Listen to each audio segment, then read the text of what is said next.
ਸਤਿ ਸ਼੍ਰੀ ਅਕਾਲ ਜੀ, ਤੁਸੀਂ ਦੇਖ ਰਹੇ ਹੋ ਪੰਜਾਬ ਮੇਲ US TV। ਮੈਂ ਸੁਖਦੀਪ ਕੌਰ ਸੰਧੂ। ਖਬਰਾਂ ਦੇ ਇਸ ਬੁਲੇਟਿਨ ਵਿੱਚ ਤੁਹਾਡਾ ਸਵਾਗਤ। ਪਹਿਲਾਂ ਪੇਸ਼ ਨੇ ਚੋਣਵੀਆਂ ਖਬਰਾਂ।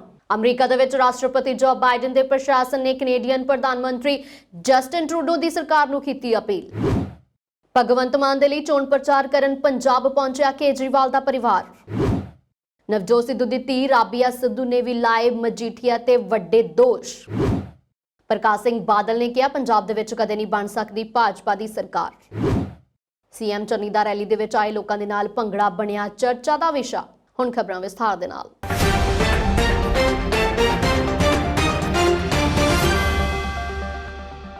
ਅਮਰੀਕਾ ਦੇ ਵਿੱਚ ਰਾਸ਼ਟਰਪਤੀ ਜੋ ਬਾਈਡਨ ਦੇ ਪ੍ਰਸ਼ਾਸਨ ਨੇ ਕੈਨੇਡੀਅਨ ਪ੍ਰਧਾਨ ਮੰਤਰੀ ਜਸਟਿਨ ਟਰੂਡੋ ਦੀ ਸਰਕਾਰ ਨੂੰ ਅਪੀਲ ਕੀਤੀ ਹੈ ਕਿ ਉਹ ਆਪਣੇ ਦੇਸ਼ ਦੇ ਵਿੱਚ ਕੋਵਿਡ-19 ਪਾਬੰਦੀਆਂ ਦੇ ਵਿਰੋਧ ਦੇ ਵਿੱਚ ਟਰੱਕ ਨਾਕਾਬੰਦੀ ਨੂੰ ਖਤਮ ਕਰਨ ਦੇ ਲਈ ਆਪਣੀਆਂ ਸੰਘੀ ਸ਼ਕਤੀਆਂ ਦੀ ਵਰਤੋਂ ਕਰਨ, ਕਿਉਂਕਿ ਸਰਹੱਦ ਦੇ ਦੋਵੇਂ ਪਾਸੇ ਆਟੋ ਪਲਾਂਟਾਂ ਨੂੰ ਬੰਦ ਕਰਨ ਜਾਂ ਉਤਪਾਦਨ ਨੂੰ ਰੋਕਣ ਦੇ ਲਈ ਮਜਬੂਰ ਹੋ ਗਏ ਨੇ। ਟਰੱਕਾਂ ਵਾਲਿਆਂ ਨੂੰ ਵਿੰਡਸਰ, ontario ਨੂੰ ਡੈਟਰਾਇਟ ਦੇ ਨਾਲ ਜੋੜਨ ਵਾਲੇ ਅੰਬੈਸਡਰ ਬ੍ਰਿਜ ਨੂੰ ਟਰੱਕ ਦੇ ਕਾਫਲੇ ਦੇ ਦਿਨ ਵੀ ਬੰਦ ਰੱਖਣਾ ਪਿਆ, ਜਿਸ ਨਾਲ ਦੋਵਾਂ ਦੇਸ਼ਾਂ ਦੇ ਵਿਚਕਾਰ ਆਟੋ ਪਾਰਟਸ ਅਤੇ ਹੋਰ ਉਤਪਾਦਨ ਦੀ ਆਵਾਜਾਈ ਦੇ ਵਿੱਚ ਵਿਘਨ ਪਿਆ ਹੈ। ਆਮ ਆਦਮੀ ਪਾਰਟੀ ਦੇ ਸੁਪਰੀਮੋ ਅਤੇ ਦਿੱਲੀ ਦੇ ਮੁੱਖ ਮੰਤਰੀ ਅਰਵਿੰਦ ਕੇਜਰੀਵਾਲ ਦੀ ਧਰਮ ਪਤਨੀ ਸੁਨੀਤਾ ਕੇਜਰੀਵਾਲ ਅਤੇ ਉਹਨਾਂ ਦੀ ਬੇਟੀ ਹਰਸ਼ਿਤਾ ਕੇਜਰੀਵਾਲ ਧੂਰੀ ਤੋਂ ਉਮੀਦਵਾਰ ਭਗਵੰਤ ਮਾਨ ਦੇ ਹੱਕ ਦੇ ਵਿੱਚ ਚੋਣ ਪ੍ਰਚਾਰ ਕਰਨ ਦੇ ਲਈ ਦਿੱਲੀ ਤੋਂ ਸ਼ਤਾਬਦੀ ਐਕਸਪ੍ਰੈਸ ਦੇ ਰਾਹੀਂ ਪੁੱਜ ਗਏ ਨੇ। ਸੋ ਇੱਥੇ ਉਹਨਾਂ ਦਾ ਭਗਵੰਤ ਮਾਨ ਦੀ ਮਾਤਾ ਹਰਪਾਲ ਕੌਰ ਅਤੇ ਭੈਣ ਮਨਪ੍ਰੀਤ ਕੌਰ ਦੇ ਵੱਲੋਂ ਭਰਵਾਂ ਸਵਾਗਤ ਕੀਤਾ ਗਿਆ। ਸੁਨੀਤਾ ਕੇਜਰੀਵਾਲ ਦਾ ਸਵਾਗਤ ਕਰਨ ਦੇ ਲਈ ਪਹਿਲਾਂ ਤੋਂ ਹੀ ਭਗਵੰਤ ਮਾਨ ਦੇ ਮਾਤਾ ਅਤੇ ਭੈਣ ਸਮੇਤ ਵੱਡੀ ਗਿਣਤੀ ਦੇ ਵਿੱਚ ਆਮ ਆਦਮੀ ਪਾਰਟੀ ਦੇ ਸਮਰਥਕ ਸੰਗਰੂਰ ਰੇਲਵੇ ਸਟੇਸ਼ਨ ਤੇ ਪੁੱਜੇ ਹੋਏ ਸਨ। ਸੁਰੱਖਿਆ ਪ੍ਰਬੰਧਾਂ ਦੇ ਮੱਦੇਨਜ਼ਰ ਸੰਗਰੂਰ ਪੁਲਿਸ ਪ੍ਰਸ਼ਾਸਨ ਦੇ ਵੱਲੋਂ ਪੁਖਤਾ ਪ੍ਰਬੰਧ ਕੀਤੇ ਗਏ ਸਨ ਅਤੇ ਭਾਰੀ ਗਿਣਤੀ ਦੇ ਵਿੱਚ ਪੁਲਿਸ ਫੋਰਸ ਤਾਇਨਾਤ ਕੀਤੀ ਗਈ ਸੀ। ਦੱਸਣਯੋਗ ਹੈ ਕਿ ਕੇਜਰੀਵਾਲ ਦੀ ਪਤਨੀ ਸੁਨੀਤਾ ਕੇਜਰੀਵਾਲ ਨੇ ਟਵੀਟ ਕਰਕੇ ਕਿਹਾ ਸੀ, ਕੱਲ ਬੇਟੀ ਦੇ ਨਾਲ ਆਪਣੇ ਦਿਓਰ ਭਗਵੰਤ ਮਾਨ ਦੇ ਲਈ ਵੋਟ ਮੰਗਣ ਧੂਰੀ ਜਾ ਰਹੀ ਹਾਂ। ਇਹ ਵੀ ਦੱਸ ਦਈਏ ਕਿ ਧੂਰੀ ਵਿਧਾਨ ਸਭਾ ਖੇਤਰ ਦੇ ਵਿੱਚ ਜ਼ਿਆਦਾਤਰ ਪਿੰਡ ਹਨ। ਧੂਰੀ ਵਿਧਾਨ ਸਭਾ ਖੇਤਰ ਦੇ ਵਿੱਚ ਕਿਸਾਨ ਅੰਦੋਲਨ ਬੇਹੱਦ ਵੱਡਾ ਮੁੱਦਾ ਹੈ, ਕਿਉਂਕਿ ਇੱਥੋਂ ਦੇ ਲੋਕਾਂ ਨੇ ਤਿੰਨੋਂ ਖੇਤੀ ਕਾਨੂੰਨਾਂ ਖਿਲਾਫ ਲੜਾਈ ਦੇ ਵਿੱਚ ਹਿੱਸਾ ਲਿਆ ਸੀ। ਇਸ ਖੇਤਰ ਦੇ ਵਿੱਚ ਕੁੱਲ 1,64,322 ਵੋਟਰ ਭਗਵੰਤ ਮਾਨ ਦੀ ਕਿਸਮਤ ਦਾ ਫੈਸਲਾ ਕਰਨਗੇ। ਪੰਜਾਬ ਵਿਧਾਨ ਸਭਾ ਚੋਣਾਂ ਦੇ ਵਿੱਚ ਇਸ ਵਾਰ ਜ਼ਬਰਦਸਤ ਚੋਣ ਮੁਕਾਬਲਾ ਦੇ ਵਿੱਚ ਵੱਡੇ ਲੀਡਰਾਂ ਦਾ ਸਿਆਸੀ ਕੈਰੀਅਰ ਦਾਅ ਦੇ ਉੱਤੇ ਲੱਗਿਆ ਹੋਇਆ ਹੈ। ਹਾਲਾਤ ਇਹ ਹੈ ਕਿ ਇਹਨਾਂ ਆਗੂਆਂ ਦੇ ਪਰਿਵਾਰ ਦੇ ਨਾਲ ਪੁੱਤ ਧੀ ਵੀ ਚੋਣ ਮੈਦਾਨ ਦੇ ਵਿੱਚ ਕੁੱਦ ਪਏ ਨੇ। ਇੰਨਾ ਹੀ ਨਹੀਂ, ਇਹ ਵਿਰੋਧੀਆਂ ਨੂੰ ਕਰੜੇ ਹੱਥੀਂ ਵੀ ਲੈ ਰਹੇ ਨੇ। ਅਕਾਲੀ ਦਲ ਦੇ ਪ੍ਰਧਾਨ ਸੁਖਬੀਰ ਬਾਦਲ ਦੀ ਧੀ ਅਤੇ ਪੁੱਤ ਕੈਬਨਿਟ ਮੰਤਰੀ ਰਾਜਾ ਅਮਰਿੰਦਰ ਸਿੰਘ ਵੜਿੰਗ ਦੀ ਧੀ, ਸਾਬਕਾ ਕੈਬਨਿਟ ਮੰਤਰੀ ਬਿਕਰਮ ਸਿੰਘ ਮਜੀਠੀਆ ਦੀ ਧੀ ਤੋਂ ਇਲਾਵਾ ਹੁਣ ਸੁਪਰੀਮੋ ਅਰਵਿੰਦ ਕੇਜਰੀਵਾਲ ਦੀ ਧੀ ਵੀ ਆਪਣੀ ਮਾਤਾ ਸੁਨੀਤਾ ਕੇਜਰੀਵਾਲ ਦੇ ਨਾਲ ਪੰਜਾਬ ਦੇ ਵਿੱਚ ਚੋਣ ਪ੍ਰਚਾਰ ਲਈ ਆ ਰਹੀ ਹੈ। ਇਸ ਵਿਚਕਾਰ ਹੁਣ ਪੰਜਾਬ ਕਾਂਗਰਸ ਪ੍ਰਧਾਨ ਨਵਜੋਤ ਸਿੰਘ ਸਿੱਧੂ ਦੀ ਧੀ ਰਾਬੀਆ ਸਿੱਧੂ ਮੈਦਾਨ ਦੇ ਵਿੱਚ ਕੁੱਦ ਪਈ ਹੈ। ਉਸਨੇ ਆਉਂਦੇ ਸਾਰ ਹੀ ਬਿਕਰਮ ਸਿੰਘ ਮਜੀਠੀਆ ਦੇ ਖਿਲਾਫ ਮੋਰਚਾ ਖੋਲ ਦਿੱਤਾ ਹੈ। ਰਾਬੀਆ ਸਿੱਧੂ ਨੇ ਇਲਜ਼ਾਮ ਲਾਇਆ ਹੈ ਕਿ ਮਜੀਠੀਆ ਦੀ ਹਰ ਇੱਕ ਕਰਿਆਨਾ ਦੁਕਾਨ ਤੋਂ ਚਿੱਟਾ ਬੜੀ ਆਸਾਨੀ ਦੇ ਨਾਲ ਮਿਲ ਸਕਦਾ ਹੈ ਅਤੇ ਬਾਕੀ ਸ਼ਹਿਰਾਂ ਦੇ ਨਾਲੋਂ ਮਜੀਠੇ ਦੇ ਵਿੱਚ 20 ਰੁਪਏ ਸਸਤਾ ਚਿੱਟਾ ਮਿਲ ਜਾਂਦਾ ਹੈ। ਰਾਬੀਆ ਸਿੱਧੂ ਅੰਮ੍ਰਿਤਸਰ ਵਿਧਾਨ ਸਭਾ ਹਲਕਾ ਪੂਰਬੀ ਤੋਂ ਚੋਣ ਮੈਦਾਨ ਦੇ ਵਿੱਚ ਉਤਰੇ ਪਿਤਾ ਨਵਜੋਤ ਸਿੰਘ ਸਿੱਧੂ ਦੇ ਹੱਕ ਦੇ ਵਿੱਚ ਘਰ ਜਾ ਕੇ ਚੋਣ ਪ੍ਰਚਾਰ ਕਰ ਰਹੀ ਸੀ। ਇਸ ਦੌਰਾਨ ਪੱਤਰਕਾਰਾਂ ਦੇ ਨਾਲ ਗੱਲਬਾਤ ਕਰਦਿਆਂ ਰਾਬੀਆ ਨੇ ਕਿਹਾ ਕਿ ਬੱਚਾ ਜਾਣਦਾ ਹੈ ਕਿ ਚੋਣ ਮੈਦਾਨ ਦੇ ਵਿੱਚ ਉਤਰੇ ਬਿਕਰਮ ਸਿੰਘ ਮਜੀਠੀਆ ਚਿੱਟੇ ਦਾ ਵਪਾਰੀ ਹੈ ਅਤੇ ਉਸ ਨੂੰ ਹਰਾਉਣਾ ਬਹੁਤ ਜ਼ਰੂਰੀ ਹੈ। ਦੇਖੋ ਨਿਸ਼ਾਨੀ ਤੇ ਤਾਂ ਲੈ ਕੇ ਜਾਣਗੇ ਮੇਰੇ ਪਾਪਾ ਨੂੰ। ਜੋ ਸੱਚਾਈ ਦੇ ਰਸਤੇ 'ਚ ਖੜਦਾ ਹੈ ਉਹਦੇ ਅੱਗੇ ਪ੍ਰੋਬਲਮਸ ਆਂਦੀਆਂ ਹੀ ਆਂਦੀਆਂ, ਤੇ ਜਿਹੜਾ ਬੰਦਾ ਬੇਈਮਾਨ ਹੁੰਦਾ ਹੈ ਉਹਦੇ ਕੋਲ ਕੋਈ ਪ੍ਰੋਬਲਮਾਂ ਨਹੀਂ ਆਂਦੀਆਂ। ਪੈਸੇ ਨਾਲ ਵਿਕਦੇ ਆ ਲੋਕ, ਲੇਕਿਨ ਇਸ ਵਾਰ ਨਹੀਂ ਵਿਕਣਗੇ। ਤੇ ਇੱਕ ਹੋਰ ਚੀਜ਼ ਬੋਲਦਾ, ਜਿਹੜੇ ਲੋਕਾਂ ਨੂੰ ਆਪਣੀ ਬੱਚਿਆਂ ਦੀ ਪਰਵਾਹ ਹੈ ਉਹ ਦੇਖ ਲਓ ਕਿ ਕੀ ਚਾਹੁੰਦੇ ਹੋ। ਮਜੀਠਾ ਦਾ ਹਾਲ ਦੇਖ ਲਓ। ਕਰਿਆਨਾ ਤੇ ਡਰੱਗਸ ਮਿਲਦੀਆਂ ਹੈ, ਕਰਿਆਨੇ ਤੇ ਡਰੱਗਸ, ਉਹ ਵੀ 20 ਰੁਪਏ ਤੱਕ ਦੀ। ਟਰਾਈ ਕਰ ਲਓ ਜਾ ਕੇ ਦੇਖਣ ਲਈ। ਜੋ ਚੀਜ਼ ਅਸੀਂ ਰੋਕਣਾ ਚਾਹ ਰਹੇ ਹਾਂ ਉਹ ਕਿਉਂ ਹੋਰ ਕਿੱਥੇ ਕਿਉਂ ਨਹੀਂ ਗਏ, ਇੱਥੇ ਕਿਉਂ ਆ ਰਹੇ हैं? ਲੰਬੀ ਵਿਧਾਨ ਲੋਕ ਸਭਾ ਹਲਕੇ ਤੋਂ ਸ਼੍ਰੋਮਣੀ ਅਕਾਲੀ ਦਲ ਬਸਪਾ ਗਠਜੋੜ ਦੇ ਉਮੀਦਵਾਰ ਸਾਬਕਾ ਮੁੱਖ ਮੰਤਰੀ ਪ੍ਰਕਾਸ਼ ਸਿੰਘ ਬਾਦਲ ਨੇ ਲੰਬੀ ਵਿਧਾਨ ਸਭਾ ਹਲਕੇ ਦੇ ਪਿੰਡ ਪੀਟੀਵਾਲਾ ਦਾ ਦੌਰਾ ਕੀਤਾ ਹੈ। ਇਸ ਦੌਰਾਨ ਉਹਨਾਂ ਨੇ ਲੋਕਾਂ ਨੂੰ ਸੰਬੋਧਨ ਕਰਦੇ ਹੋਏ ਕਿਹਾ ਹੈ ਕਿ ਅਕਾਲੀ ਸਰਕਾਰ ਸਮੇਂ ਹੋਏ ਕੰਮਾਂ ਦਾ ਵਰਣਨ ਵੀ ਉਹਨਾਂ ਨੇ ਕੀਤਾ। ਉੱਥੇ ਹੀ ਉਹਨਾਂ ਨੇ ਪਿਛਲੇ 5 ਸਾਲ ਕਾਂਗਰਸ ਸਰਕਾਰ ਦੇ ਵੱਲੋਂ ਜੋ ਕੁਝ ਕੀਤਾ ਗਿਆ ਉਸ ਨੂੰ ਲੋਕ ਹਿੱਤਾਂ ਤੋਂ ਪਾਸੇ ਦੱਸਿਆ ਹੈ। ਪੱਤਰਕਾਰਾਂ ਦੇ ਨਾਲ ਗੱਲਬਾਤ ਕਰਦੇ ਹੋਏ ਪ੍ਰਕਾਸ਼ ਸਿੰਘ ਬਾਦਲ ਨੇ ਬੀਤੇ ਦਿਨੀ ਪ੍ਰਧਾਨ ਮੰਤਰੀ ਨਰਿੰਦਰ ਮੋਦੀ ਦੇ ਵੱਲੋਂ ਖੇਤੀ ਕਾਨੂੰਨ ਕਿਸਾਨਾਂ ਦੇ ਹਿੱਤ ਵਿੱਚ ਹੋਣ ਦੀ ਕੀਤੀ ਗੱਲ ਦੇ ਬਾਰੇ ਜਵਾਬ ਦਿੰਦੇ ਹੋਏ ਕਿਹਾ ਹੈ ਕਿ ਜੇਕਰ ਕਾਨੂੰਨ ਕਿਸਾਨਾਂ ਦੇ ਹਿੱਤ ਵਿੱਚ ਹੀ ਸਨ ਤਾਂ ਫਿਰ ਵਾਪਸ ਕਿਉਂ ਲਏ ਗਏ ਨੇ। ਉਹਨਾਂ ਨੇ ਕਿਹਾ ਹੈ ਕਿ ਸਰਕਾਰ ਕੋਈ ਵੀ ਕਾਨੂੰਨ ਬਣਾਉਂਦੀ ਹੈ ਉਹ ਲੋਕ ਹਿੱਤਾਂ ਨੂੰ ਧਿਆਨ ਦੇ ਵਿੱਚ ਰੱਖ ਕੇ ਬਣਾਉਣਾ ਚਾਹੀਦਾ ਹੈ, ਪਰ ਕੇਂਦਰ ਸਰਕਾਰ ਨੇ ਇਹ ਕਾਨੂੰਨ ਲੋਕ ਹਿੱਤਾਂ ਨੂੰ ਧਿਆਨ ਦੇ ਵਿੱਚ ਰੱਖ ਕੇ ਨਹੀਂ ਬਣਾਏ ਸਨ, ਜਿਸ ਦੇ ਕਰਕੇ ਵਾਪਸ ਲੈਣੇ ਪਏ ਨੇ। ਭਾਜਪਾ ਦੇ ਵੱਲੋਂ ਪੰਜਾਬ ਦੇ ਵਿੱਚ ਸਰਕਾਰ ਬਣਾਉਣ ਦੇ ਦਾਅਵੇ ਤੇ ਉਹਨਾਂ ਵੱਲੋਂ ਕਿਹਾ ਗਿਆ ਹੈ ਕਿ ਜੋ ਵੀ ਧਿਰਾਂ ਇਲੈਕਸ਼ਨ ਲੜ ਰਹੀਆਂ ਨੇ ਇਹਨਾਂ ਦੇ ਵਿੱਚੋਂ ਕੋਈ ਵੀ ਅਜਿਹੀ ਨਹੀਂ ਹੈ ਜੋ ਕਹਿੰਦੀ ਹੋਵੇ ਕਿ ਸਾਡੀ ਸਰਕਾਰ ਨਹੀਂ ਬਣੇਗੀ। ਭਗਵੰਤ ਮਾਨ ਦੇ ਵੱਲੋਂ ਬੀਤੇ ਦਿਨੀ ਚੋਣ ਪ੍ਰਚਾਰ ਦੌਰਾਨ ਪ੍ਰਕਾਸ਼ ਸਿੰਘ ਬਾਦਲ ਨੂੰ ਆਰਾਮ ਕਰਨ ਦੀ ਸਲਾਹ ਦੇਣ ਤੇ ਮਾਮਲੇ ਦੇ ਵਿੱਚ ਪੁੱਛੇ ਜਾਣ ਤੇ ਪ੍ਰਕਾਸ਼ ਸਿੰਘ ਬਾਦਲ ਨੇ ਕਿਹਾ ਹੈ ਕਿ ਉਹਨਾਂ ਦਾ ਇਸ ਵਾਰ ਚੋਣ ਲੜਨ ਦਾ ਕੋਈ ਇਰਾਦਾ ਨਹੀਂ ਸੀ, ਪਰ ਪਾਰਟੀ ਦੇ ਵੱਲੋਂ ਕੀਤੇ ਗਏ ਹੁਕਮ ਨੂੰ ਉਹਨਾਂ ਨੇ ਹਮੇਸ਼ਾ ਹੀ ਸਿਰ ਮੱਥੇ ਮੰਨਿਆ ਅਤੇ ਪਾਰਟੀ ਦੇ ਕੀਤੇ ਹੁਕਮ ਤਹਿਤ ਹੀ ਉਹ ਇਸ ਵਾਰ ਚੋਣ ਲੜ ਰਹੇ ਨੇ। ਡੇਰਾ ਸਿਰਸਾ ਮੁਖੀ ਦੀ ਪੈਰੋਲ ਦੇ ਮਾਮਲੇ ਦੇ ਵਿੱਚ ਉਹਨਾਂ ਨੇ ਕਿਹਾ ਹੈ ਕਿ ਮਾਮਲਾ ਕੋਰਟ ਦਾ ਹੈ ਅਤੇ ਕੋਰਟ ਦੇ ਮਾਮਲੇ ਦੇ ਵਿੱਚ ਕਿਸੇ ਤਰ੍ਹਾਂ ਦੀ ਦਖਲਅੰਦਾਜ਼ੀ ਨਹੀਂ ਕਰਦੇ। ਪ੍ਰਕਾਸ਼ ਸਿੰਘ ਬਾਦਲ ਨੇ ਕਿਹਾ ਹੈ ਕਿ ਉਹਨਾਂ ਕਦੇ ਕਿਸੇ ਦੇ ਨਾਲ ਕੋਈ ਜਾਤੀ ਲੜਾਈ ਨਹੀਂ ਲੜੀ ਹੈ, ਉਹਨਾਂ ਦੀ ਲੜਾਈ ਹਮੇਸ਼ਾ ਅਸੂਲਾਂ ਦੀ ਰਹੀ ਹੈ ਤੇ ਅਸੂਲਾਂ ਦੀ ਲੜਾਈ ਲੜਦੇ ਰਹਿਣਗੇ।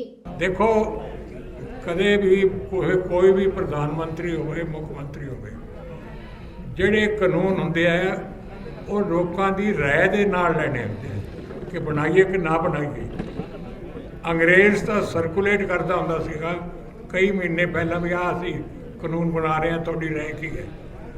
ਇਹ ਇੱਕ ਲੋਕਾਂ ਤੇ ਗਲਤ ਫੈਸਲਾ ਸੀਗਾ ਔਰ ਉਹਦਾ ਨੁਕਸਾਨ ਕਿੰਨਾ ਹੋਇਆ। ਸਾਰੇ ਦੇਸ਼ ਦੀ ਜਾਨਾਂ ਵੀ ਕੀਮਤੀ ਗਈਆਂ, ਬਿਜ਼ਨਸ ਦਾ ਵੀ ਇੱਕ ਨੁਕਸਾਨ ਹੋਇਆ ਤੇ ਬਹੁਤ ਹੀ ਬੁਰਾ ਅਸਰ ਉਹਦਾ ਪਿਆ। ਦੇਖੋ, ਕਦੇ ਵੀ ਕੋਈ ਜਿਹਨੂੰ ਇਲੈਕਸ਼ਨ ਲੜਦਾ ਹੈ ਉਹ ਕਦੇ ਕੋਈ ਨਹੀਂ ਕਹਿੰਦਾ ਮੇਰੀ ਸਰਕਾਰ ਨਹੀਂ ਬਣਨੀ, ਭਾਵੇਂ ਸਾਰਿਆਂ ਦੀਆਂ ਜ਼ਮਾਨਤਾਂ ਹੋਣ। ਇਹ ਤਾਂ ਲੋਕਾਂ ਦੇ ਹੱਥ 'ਚ ਹੈ, ਜਿਹਨੂੰ ਮਰਜ਼ੀ ਵੇਖਣ ਵੀ ਕਿਹੜੀ ਪਾਰਟੀ ਹੈ ਜਿਹਨੇ ਕੋਈ ਸੂਬੇ ਦੀ ਸੇਵਾ ਕੀਤੀ ਹੈ ਜਾਂ ਲੋਕਾਂ ਦੀ ਸੇਵਾ ਕੀਤੀ। ਪੰਜਾਬ ਦੇ ਮੁੱਖ ਮੰਤਰੀ ਚਰਨਜੀਤ ਸਿੰਘ ਚੰਨੀ ਪਾਇਲ ਵਿਧਾਨ ਸਭਾ ਹਲਕਾ ਵਿਖੇ ਰਾਤ 10 ਵਜੇ ਰੈਲੀ ਨੂੰ ਸੰਬੋਧਨ ਕਰਨ ਦੇ ਲਈ ਪੁੱਜੇ। ਇੱਥੇ ਮੁੱਖ ਮੰਤਰੀ ਨੇ ਆਪਣੇ ਸੰਬੋਧਨ ਤੋਂ ਪਹਿਲਾਂ ਸਰਪੰਚੀ ਗਾਣੇ ਉੱਪਰ ਸਟੇਜ ਤੋਂ ਛਾਲ ਮਾਰ ਕੇ ਲੋਕਾਂ ਦੇ ਵਿੱਚ ਜਾ ਕੇ ਭੰਗੜਾ ਪਾਇਆ ਹੈ। ਰੈਲੀ ਦੌਰਾਨ ਮੁੱਖ ਮੰਤਰੀ ਨੇ ਇੱਥੋਂ ਦੇ ਵਿਧਾਇਕ ਲਖਵੀਰ ਸਿੰਘ ਲੱਖਾ ਨੂੰ ਕਾਂਗਰਸ ਦੀ ਸਰਕਾਰ ਆਉਣ ਤੇ ਮੰਤਰੀ ਬਣਾਉਣ ਦਾ ਐਲਾਨ ਵੀ ਕੀਤਾ ਹੈ। ਪਾਇਲ ਵਿਧਾਨ ਸਭਾ ਹਲਕਾ ਵਿਖੇ ਮੁੱਖ ਮੰਤਰੀ ਚਰਨਜੀਤ ਸਿੰਘ ਚੰਨੀ ਨੇ ਚੋਣ ਰੈਲੀ ਨੂੰ ਸੰਬੋਧਨ ਕਰਦੇ ਹੋਏ 4 ਵਜੇ ਆਉਣਾ ਸੀ, ਪਰੰਤੂ ਉਹਨਾਂ ਦਾ ਰੂਟ ਬਦਲਣ ਕਰਕੇ ਮੁੱਖ ਮੰਤਰੀ ਇੱਥੇ ਰਾਤ 10 ਵਜੇ ਪਹੁੰਚੇ ਨੇ। ਸੋ ਲੰਬਾ ਸਮਾਂ ਲੋਕ ਉਹਨਾਂ ਨੂੰ ਸੁਣਨ ਦਾ ਇੰਤਜ਼ਾਰ ਕਰਦੇ ਰਹੇ। ਮੁੱਖ ਮੰਤਰੀ ਨੇ ਆਉਂਦੇ ਸਾਰ ਹੀ ਪਹਿਲਾਂ ਦੇਰੀ ਦੇ ਲਈ ਮਾਫੀ ਮੰਗੀ। ਇਸ ਦੇ ਮਗਰੋਂ ਲੋਕਾਂ ਦਾ ਜੋਸ਼ ਦੇਖ ਕੇ ਮੁੱਖ ਮੰਤਰੀ ਨੇ ਖੁਦ ਕਿਹਾ ਕਿ ਪਹਿਲਾਂ 2 ਗਾਣੇ ਸੁਣਾਂਗੇ ਤੇ ਫਿਰ ਰੈਲੀ ਨੂੰ ਸੰਬੋਧਨ ਕਰਨਗੇ। ਦੂਜੀ ਸਟੇਜ ਦੇ ਉੱਪਰ ਖੜੀ 2 ਗਾਣਾ ਜੋੜੀ ਨੇ ਜਿਵੇਂ ਹੀ ਸਰਪੰਚੀ ਗਾਣਾ ਸ਼ੁਰੂ ਕੀਤਾ ਤਾਂ ਮੁੱਖ ਮੰਤਰੀ ਕੁਰਸੀ ਤੋਂ ਖੜੇ ਹੋ ਕੇ ਸੁਰੱਖਿਆ ਹਟਾ ਕੇ ਸਟੇਜ ਤੋਂ ਛਾਲ ਮਾਰ ਕੇ ਭੀੜ ਅੰਦਰ ਚਲੇ ਗਏ ਅਤੇ ਗਾਣੇ ਦੇ ਉੱਪਰ ਭੰਗੜਾ ਪਾਇਆ। ਇਸ ਤੋਂ ਮਗਰੋਂ ਮੁੱਖ ਮੰਤਰੀ ਨੇ ਰੈਲੀ ਨੂੰ ਸੰਬੋਧਨ ਕਰਦੇ ਹੋਏ ਇੱਥੋਂ ਦੇ ਵਿਧਾਇਕ ਲਖਵੀਰ ਸਿੰਘ ਲੱਖਾ ਨੂੰ ਕਾਂਗਰਸੀ ਸਰਕਾਰ ਆਉਣ ਤੇ ਮੰਤਰੀ ਬਣਾਉਣ ਦਾ ਐਲਾਨ ਵੀ ਕਰ ਦਿੱਤਾ ਹੈ। लेट हो गया, रोड थोड़े ऐसे कि मैं लेट हो गया।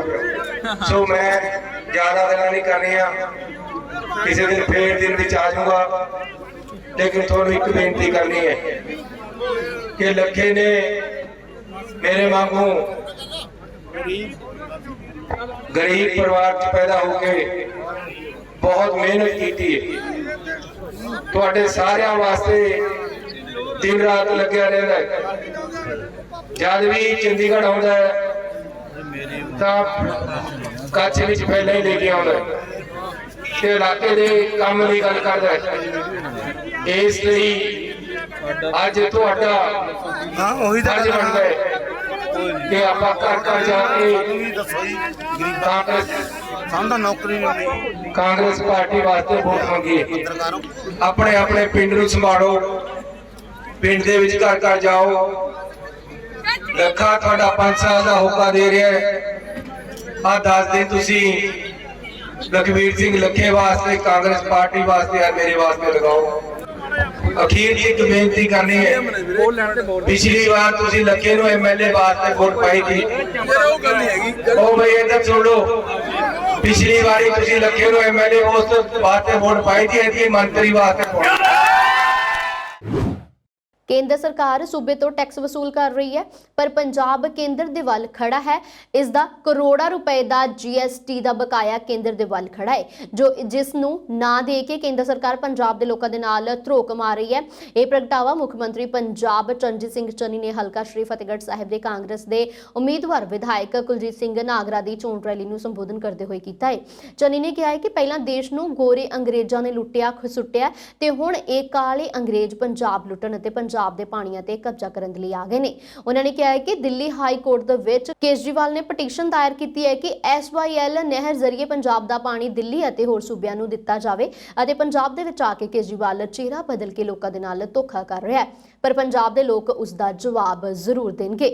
मैं कहना जी जम आन ऐसी भी स्वागत करते हैं, लेकिन पंजाब ਨੂੰ कुछ देण भी साडे टैक्स लजाई जाते हैं, देण ਨੂੰ कुछ भी नहीं। ਅੱਜ ਤੱਕ ਕਿਆ ਦਿੱਤਾ ਇਹਨਾਂ ਨੇ ਮੈਨੂੰ ਦੱਸਣ ਤਾਂ ਸਹੀ ਕਿ ਸਾਡਾ GST ਵੀ ਨਹੀਂ ਮੋੜਦੇ, ਸਾਡੇ ਆਪਣੇ ਟੈਕਸ ਨਹੀਂ ਮੋੜਦੇ।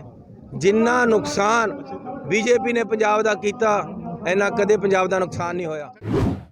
ਜਲੰਧਰ ਦੇ ਹਲਕਾ ਕੈਂਟ ਵਿਖੇ BJP ਆਗੂ ਸਰਦਾਰ ਮੱਕੜ ਸਿੰਘ ਦੇ ਵੱਲੋਂ ਚੋਣਾਂ ਨੂੰ ਲੈ ਕੇ ਕੱਢੀ ਗਈ ਚੋਣ ਰੈਲੀ ਮੁੱਖ ਤੌਰ ਤੇ ਸ਼ਿਰਕਤ ਕੀਤੀ ਗਈ ਪੰਜਾਬੀ ਐਕਟਰ ਮਾਹੀ ਗਿੱਲ ਨੇ। ਜਿਵੇਂ ਚੋਣਾਂ ਦਾ ਵੇਲਾ ਨਜ਼ਦੀਕ ਆਉਂਦਾ ਜਾ ਰਿਹਾ ਹੈ, ਉਸੇ ਤਰ੍ਹਾਂ ਹੀ ਲਗਾਤਾਰ ਹੀ ਹਰ ਇੱਕ ਪਾਰਟੀ ਦੇ ਉਮੀਦਵਾਰ ਦੇ ਵੱਲੋਂ ਆਪਣੀ ਚੋਣ ਮੁਹਿੰਮ ਨੂੰ ਤੇਜ਼ ਕੀਤਾ ਜਾ ਰਿਹਾ ਹੈ। ਇਸ ਸੰਬੰਧ ਦੇ ਵਿੱਚ ਜਲੰਧਰ ਦੇ ਹਲਕਾ ਕੈਂਟ ਤੋਂ BJP ਦੇ ਉਮੀਦਵਾਰ ਸਰਦਾਰ ਮੱਕੜ ਸਿੰਘ ਦੇ ਵੱਲੋਂ ਹਲਕਾ ਕੈਂਟ ਵਿਖੇ ਚੋਣ ਰੈਲੀ ਕੱਢੀ ਗਈ ਹੈ, ਜਿਸ ਦੇ ਵਿੱਚ ਕੀ ਮੁੱਖ ਤੌਰ ਤੇ ਪੰਜਾਬੀ ਐਕਟਰ ਮਾਹੀ ਗਿੱਲ ਨੇ ਵੀ ਸ਼ਿਰਕਤ ਕੀਤੀ ਹੈ ਅਤੇ ਉਹਨਾਂ ਨੇ ਪੂਰੀ ਤਰ੍ਹਾਂ ਦੇ ਨਾਲ BJP ਨੂੰ ਆਪਣਾ ਸਹਿਯੋਗ ਦਿੱਤਾ ਹੈ। ਸੋ ਮਾਹੀ ਗਿੱਲ ਦੇ ਵੱਲੋਂ BJP ਦੇ ਵਿੱਚ ਸ਼ਾਮਿਲ ਹੋਣ ਤੋਂ ਬਾਅਦ ਲਗਾਤਾਰ ਹੀ ਮਾਹੀ ਗਿੱਲ ਵੱਖ-ਵੱਖ ਥਾਵਾਂ ਤੇ ਜਾ ਕੇ BJP ਦਾ ਚੋਣ ਪ੍ਰਚਾਰ ਕਰਨ ਦੇ ਵਿੱਚ ਜੁਟੀ ਹੋਈ ਹੈ। ਪਹਿਲਾਂ ਉਹਨਾਂ ਦੇ ਵੱਲੋਂ ਫਗਵਾੜਾ ਵਿਖੇ ਵਿਜੇ ਸੰਪਲਾਂ ਦੀ ਚੋਣ ਰੈਲੀ ਦੇ ਵਿੱਚ ਡੋਰ ਟੂ ਡੋਰ ਜਾ ਕੇ ਵਿਜੇ ਸੰਪਲਾਂ ਦੇ ਲਈ ਸਹਿਯੋਗ ਦੀ ਗੱਲ ਆਖੀ ਹੈ ਤੇ ਉਸ ਤੋਂ ਬਾਅਦ ਹੁਣ ਸਰਦਾਰ ਮੱਕੜ ਦੇ ਵੱਲੋਂ ਜਲੰਧਰ ਹਲਕਾ ਕੈਂਟ ਦੇ ਵਿੱਚ ਕੱਢੀ ਜਾ ਰਹੀ ਰੈਲੀ ਦੇ ਵਿੱਚ ਸ਼ਾਮਿਲ ਹੋ ਕੇ ਉਹਨਾਂ ਨੂੰ ਪੂਰੀ ਤਰ੍ਹਾਂ ਦੇ ਨਾਲ ਸਹਿਯੋਗ ਦਿੱਤਾ ਹੈ। ਇਸ ਦੇ ਨਾਲ ਹੀ ਮਾਹੀ ਗਿੱਲ ਦੇ ਵੱਲੋਂ ਕਿਹਾ ਗਿਆ ਹੈ ਕਿ ਉਹ ਸਿਰਫ BJP ਉਹਨਾਂ ਨੇ ਜੁਆਇਨ ਕੀਤੀ ਹੈ, ਨਾ ਤਾਂ ਉਹ ਕੋਈ ਨੇਤਾ ਬਣੀ ਹੈ ਅਤੇ ਨਾ ਹੀ ਕੋਈ ਉਮੀਦਵਾਰ ਬਣੀ ਹੈ। ਲੇਕਿਨ ਉਹਨਾਂ ਦਾ ਮੰਨਣਾ ਹੈ ਕਿ ਜੇਕਰ ਕੋਈ ਵੀ ਉਮੀਦਵਾਰ ਆਪਣੇ ਚੰਗੇ ਕੰਮ ਕਰਦਾ ਹੈ ਤਾਂ ਹੀ ਉਹ ਵਧੀਆ ਨੇਤਾ ਬਣ ਸਕਦਾ ਹੈ, ਕਿਸੇ ਦੀਆਂ ਬੁਰਾਈਆਂ ਕਰਕੇ ਉਹ ਵਧੀਆ ਨੇਤਾ ਨਹੀਂ ਬਣ ਸਕਦਾ। देखो मैं कोई टिकट लेके लड़ता रही नहीं हैगी, है ना, मैं तो सिर्फ सपोर्ट कर रही हूं BJP ਨੂੰ। मैडम BJP ज्वाइन ਕੀਤਾ ਹੈ, मैं कोई मिनिस्टर या कुछ बनी नहीं है। ਸਿਆਸਤ ਦੇ ਸ਼ਰੀਕਾਂ ਨੂੰ ਕਿਵੇਂ ਸੰਭੋਗੇ? हां ਸਿਆਸਤ ਦੇ ਸ਼ਰੀਕਾਂ ਨੂੰ ਕਿਵੇਂ ਸੰਭੋਗੇ? आई थिंक मैं ना मेरी आदत है किसी बुराइयां करके काम करना। ਮੈਨੂੰ ਲੱਗਦਾ ਕਿ ਤੁਸੀਂ ਆਪ ਚੰਗੇ ਕੰਮ ਕਰੋ, ਕਿਸੇ ਨੂੰ ਬੁਰਾ ਨਾ ਕਰੋ। ਸੰਤ ਸਮਾਜ ਦੇ ਵੱਲੋਂ ਸ਼੍ਰੋਮਣੀ ਅਕਾਲੀ ਦਲ ਦੀ ਹਮਾਇਤ ਸੰਬੰਧੀ ਲਏ ਫੈਸਲੇ ਦਾ ਸਿੱਖ ਜਥੇਬੰਦੀਆਂ ਦੇ ਵੱਲੋਂ ਵਿਰੋਧ ਹੋਣਾ ਸ਼ੁਰੂ ਹੋ ਗਿਆ। ਦਮਦਮੀ ਟਕਸਾਲ ਜਥਾ ਤਲਵੰਡੀ ਬਖਤਾਂ ਦੇ ਮੁਖੀ ਬਾਬਾ ਲਹਿਣਾ ਸਿੰਘ ਨੇ ਸੰਤ ਸਮਾਜ ਵੱਲੋਂ ਲਏ ਫੈਸਲੇ ਦਾ ਵਿਰੋਧ ਕਰਦਿਆਂ ਕਿਹਾ ਹੈ ਕਿ ਸੰਤ ਸਮਾਜ ਨੂੰ ਕਿਸੇ ਪਾਰਟੀ ਦੀ ਧਿਰ ਨਹੀਂ ਬਣਨਾ ਚਾਹੀਦਾ ਹੈ। ਸੋ ਬਾਬਾ ਲਹਿਣਾ ਸਿੰਘ ਨੇ ਗੁਰਦੁਆਰਾ ਗੁਰਪ੍ਰਸਾਦ ਸਾਹਿਬ ਤਲਵੰਡੀ ਬਖਤਾਂ ਵਿਖੇ ਧਾਰਮਿਕ ਜਥੇਬੰਦੀਆਂ ਦੀ ਮੀਟਿੰਗ ਦੇ ਉਪਰੰਤ ਪੱਤਰਕਾਰਾਂ ਦੇ ਨਾਲ ਗੱਲਬਾਤ ਕਰਦੇ ਹੋਏ ਕਿਹਾ ਹੈ ਕਿ ਸੰਤ ਸਮਾਜ ਦਾ ਕੰਮ ਗੁਰਮਤਿ ਪ੍ਰਚਾਰ ਤੇ ਪ੍ਰਸਾਰ ਦੇ ਵਿੱਚ ਯੋਗਦਾਨ ਪਾਉਣਾ ਹੈ, ਨਾ ਕਿ ਕਿਸੇ ਸਿਆਸੀ ਪਾਰਟੀ ਦੇ ਹੱਕ ਦੇ ਵਿੱਚ ਤੁਰਨਾ। ਉਹਨਾਂ ਨੇ ਕਿਹਾ ਹੈ ਕਿ ਬਾਬਾ ਹਰਨਾਮ ਸਿੰਘ ਧੁੰਮਾ ਨੇ ਉਸ ਵੇਲੇ ਅਕਾਲੀ ਦਲ ਦਾ ਵਿਰੋਧ ਕਿਉਂ ਨਾ ਕੀਤਾ ਜਦ ਰਾਮ ਰਹੀਮ ਸੌਦਾ ਸਾਧ ਨੂੰ ਮੁਆਫੀ ਦਿੱਤੀ ਗਈ ਸੀ।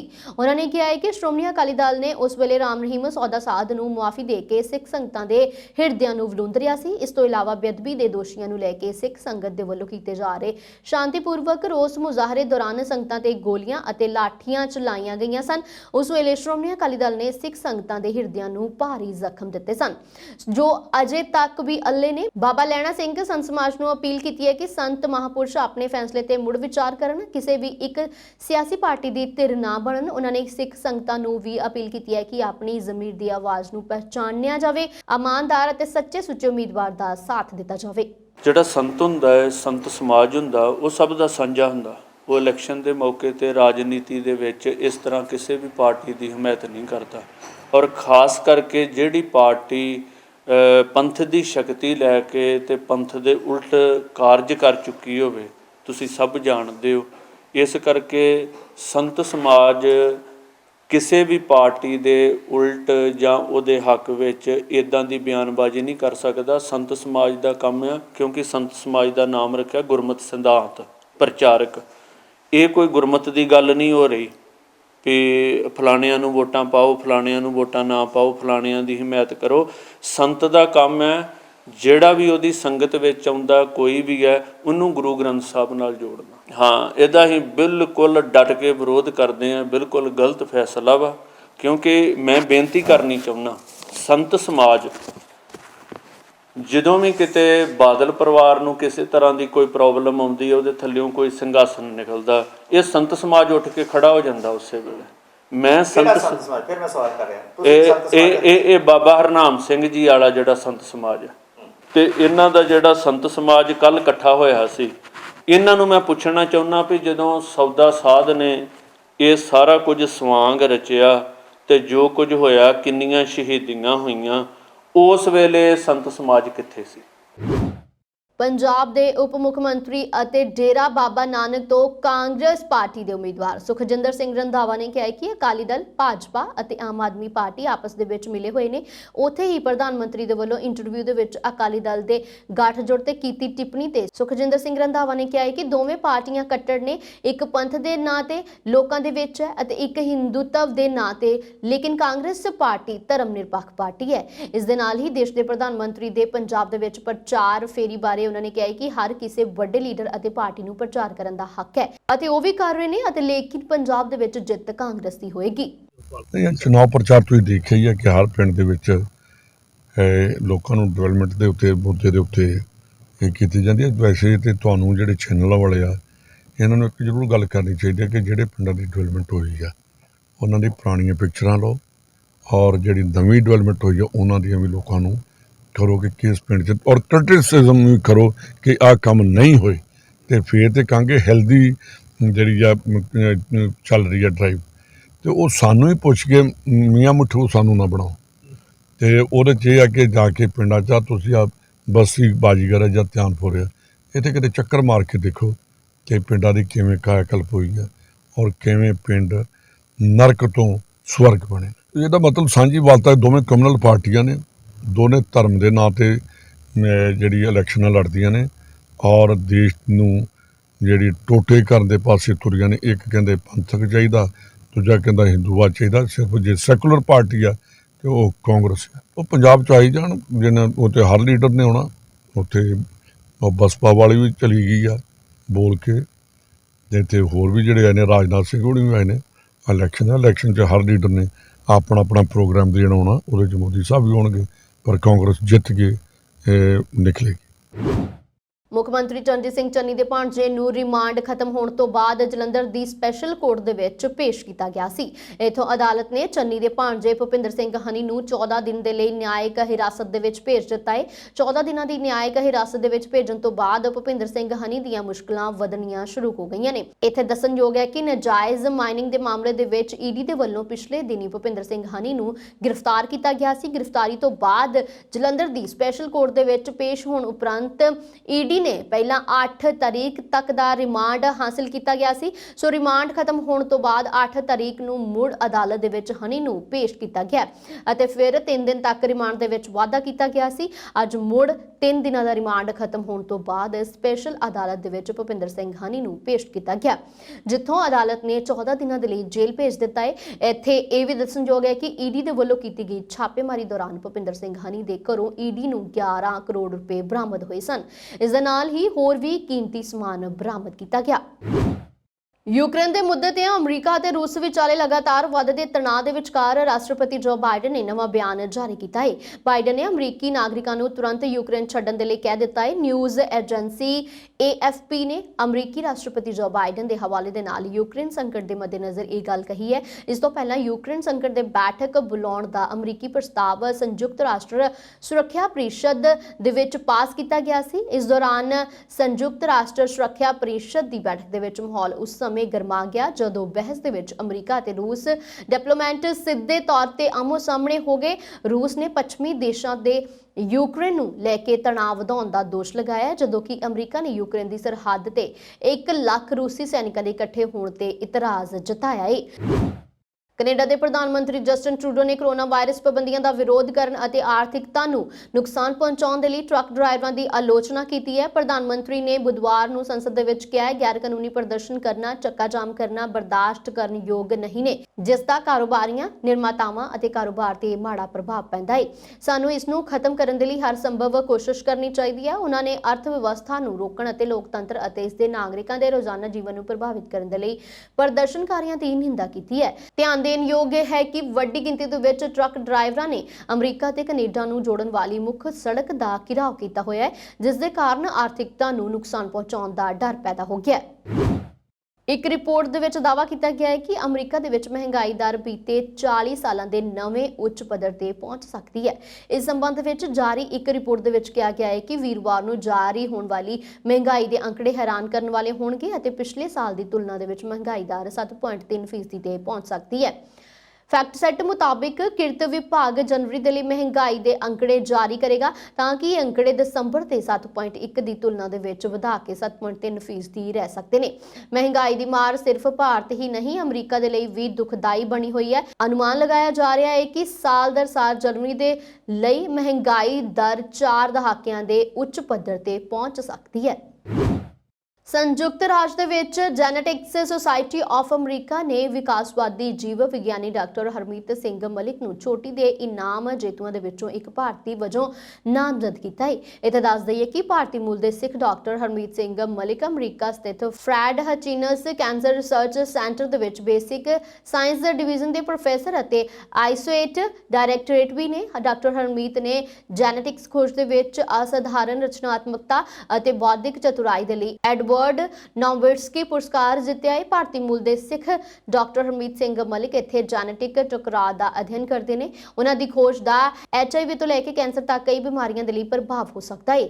ਇਸ ਕੰਮ ਦੇ ਹਿੱਸੇ ਵਜੋਂ ਉਹਨਾਂ ਦੀ ਟੀਮ ਨੇ ਉਹਨਾਂ ਜੀਵਾਂ ਦੀ ਪਛਾਣ ਕਰਨ ਦੇ ਲਈ ਇੱਕ ਪਹੁੰਚ ਵਿਕਸਿਤ ਕੀਤੀ ਹੈ ਜੋ ਇੱਕ ਪ੍ਰਜਾਤੀ ਨੂੰ ਦੂਜੀ ਤੋਂ ਵੰਡਦੀਆਂ ਨੇ, ਜੋ ਕਿ ਕੇਂਦਰ ਦੀ ਵੈਬਸਾਈਟ ਤੇ ਉਹਨਾਂ ਦੀਆਂ ਪ੍ਰੋਫਾਈਲ ਦੇ ਅਨੁਸਾਰ ਨਵੀਂ ਪ੍ਰਜਾਤੀਆਂ ਦੇ ਵਿਕਾਸ ਦੀ ਬੁਝਾਰਤ ਨੂੰ ਹੱਲ ਕਰਨ ਦੇ ਵਿੱਚ ਮਦਦ ਕਰਦੀ ਹੈ। ਇਸ ਨਾਲ ਅੱਜ ਦੀਆਂ ਖਾਸ ਖਬਰਾਂ, ਦੇਸ਼ ਵਿਦੇਸ਼ ਦੀਆਂ ਹੋਰ ਖਬਰਾਂ ਦੇਖਣ ਦੇ ਵਾਸਤੇ ਤੁਸੀਂ ਸਾਡੇ YouTube ਚੈਨਲ ਪੰਜਾਬ ਮੇਲ USA TV ਨੂੰ ਕਰੋ ਸਬਸਕ੍ਰਾਈਬ। ਧੰਨਵਾਦ।